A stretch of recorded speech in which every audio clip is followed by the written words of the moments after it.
আসসালামু আলাইকুম, সবাইকে ফারহান বিডি ব্লগে স্বাগতম। সবাই ভালো আছেন আশা করি। আজকে আমি একটা গান কবিতা আকারে কভার করব। আয়ুব বাচ্চু, প্রয়াত আয়ুব বাচ্চু কণ্ঠ, কথা প্রিন্স মাহমুদ, সুর আয়ুব বাচ্চু, অ্যালবাম এখনো দু চোখ বন্যা।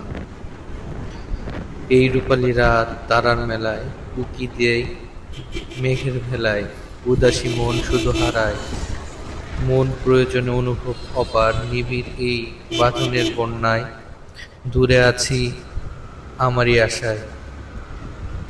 এই গানটার ভিতরে সবচেয়ে পছন্দের কথাগুলো আমার ভাল লাগে, সেটা হলো, কতদিন দেখিনি দু চোখ, নির্ঘুম চোখ বন্ধু তোমায়, তুমি কি এমন সময় তাকিয়ে আকাশ ভাবছো